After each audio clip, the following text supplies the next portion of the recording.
بسم اللہ الرحمن الرحیم۔ السلام علیکم۔ حضرت علی رضی اللہ تعالیٰ عنہ کی بہن ام ہانی نے حضور صلی اللہ علیہ وآلہ وسلم سے نکاح کرنے سے کیوں انکار کیا؟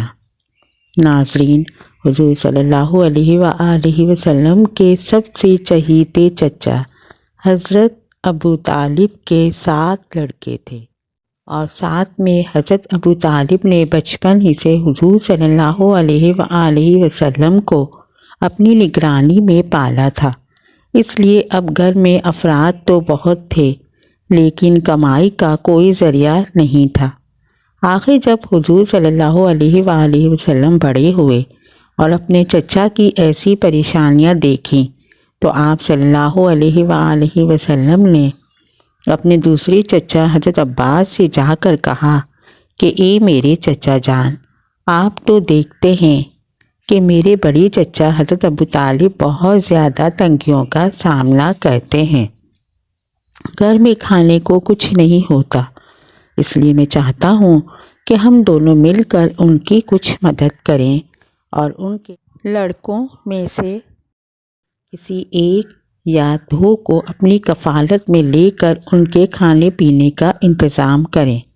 حضرت عباس رضی اللہ تعالیٰ عنہ کو حضور صلی اللہ علیہ وآلہ وسلم کی یہ بات بہت زیادہ پسند آئی اور کہنے لگے کہ ہاں بھتیجے، مجھے بھی بہت دنوں سے اس بات کی خواہش تھی، اس لیے چلو ابھی چل کر ہم اس بارے میں بات کرتے ہیں۔ اور پھر حضور صلی اللہ علیہ وآلہ وسلم اپنے چچا حضرت عباس کے ساتھ حضرت ابو طالب کے گھر پہنچے اور کہنے لگے کہ اے میرے چچا جان، ہم آپ کی پریشانی و تنگ حالی کو دیکھ کر اکثر رنجیدہ رہتے ہیں، اس لیے آپ اپنے لڑکوں میں سے کسی کو بھی ہماری کفالت میں دے دیں۔ تو یہ سن کر حضرت ابو طالب نے جواب دیا کہ میرے چھوٹے بیٹے عقیل کو چھوڑ کر تم جسے چاہو اسے لے سکتے ہو۔ تو حضور صلی اللہ علیہ وآلہ وسلم نے حضرت علی کو اور حضرت عباس نے حضرت جعفر کو اپنے کفالت میں لے لیا۔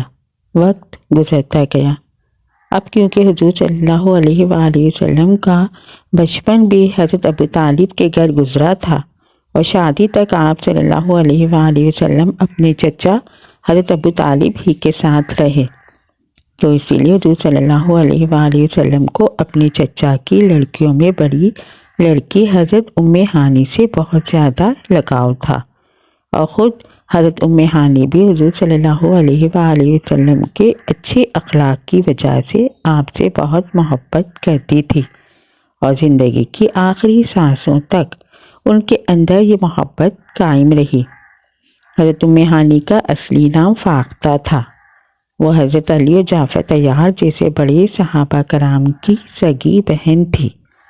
حضرت خدیجہ رضی اللہ تعالیٰ عنہ سے نکاح سے پہلے حضور صلی اللہ علیہ وآلہ وسلم نے حضرت ام ہانی کے لیے نکاح کا رشتہ ان کے والد حضرت ابو طالب کے پاس بھیجا، لیکن حضرت ابو طالب نے یہ کہتے ہوئے انکار کر دیا کہ میں ام ہانی کے رشتے کے بارے میں بنو مخزوم کو زبان دے چکا ہوں، اب میں اپنی بات سے مکر نہیں سکتا۔ روایتوں میں آتا ہے کہ حضرت ام ہانی نے اسلام بہت دیر میں قبول کیا، لیکن اس کی بڑی وجہ جو بیان کی جاتی ہے وہ یہ ہے کہ حضرت ام ہانی کی شادی قریش کے جس آدمی سے ہوئی تھی اس کا نام حبیرہ تھا، وہ اسلام کا بہت بڑا دشمن تھا، اس لیے حضرت ام ہانی اپنے شوہر کی سختی کی وجہ سے جلد اسلام قبول نہ کر سکی۔ لیکن کچھ روایات میں یہ بھی آتا ہے کہ حضرت ام ہانی تو اسلام کے شروع زمانے ہی میں مسلمان ہو گئی تھی، لیکن شوہر کی سختی کی وجہ سے اور اسلام سے مخالفت کی وجہ سے اپنے اسلام کو ظاہر نہ کیا، اور آخر جب فتح مکہ ہوا اور حضور صلی اللہ علیہ وآلہ وسلم صحابہ کرام کے ایک بڑے لشکر کے ساتھ مکہ میں بادشاہوں کی طرح داخل ہوئے، تو اب کسی کافر کی بھی ہمت نہ تھی کہ حضور صلی اللہ علیہ وآلہ وسلم کے سامنے تیز آواز میں بات بھی کرے، تو اس لیے اس موقع پر بہت سے کافر مکہ چھوڑ کر بھاگ گئے۔ انہی میں حضرت ہانی کا شوہر حبیرہ بھی تھا۔ فتح مکہ کے بعد کسی مشرک و کافر سے نکاح کرنا حرام کر دیا گیا، اس لیے حضرت ہانی نے اپنے شوہر کو چھوڑ دیا اور مدینہ آ کر ایک بیوہ عورت کی طرح زندگی گزارنے لگی۔ کافی شوہر سے چھٹکارے کے بعد حضرت ہانی نے اپنے اسلام کا کھلے طور پر اعلان کر دیا۔ حضرت علی کی بڑی خواہش تھی کہ اگر ان کی شادی رسول اللہ صلی اللہ علیہ وآلہ وسلم سے ہو جائے تو بڑے شرف کی بات ہے۔ چنانچہ ایک دن انہوں نے موقع پا کر اللہ کے رسول سے عرض کیا کہ اگر آپ ہانی بنت ابی طالب سے نکاح کر لیں تو اللہ تعالیٰ انہیں 2 رشتوں سے نواز دے گا۔ وہ پہلے بھی آپ صلی اللہ علیہ وآلہ وسلم کی قریبی رشتہ دار ہیں، اور دوسرا یہ کہ آپ کی زوجیت میں آ جائیں گی۔ اللہ کے رسول نے حضرت علی کے مشورے کو پسند فرمایا اور ہانی کو پیغام نکاح بھجوا دیا۔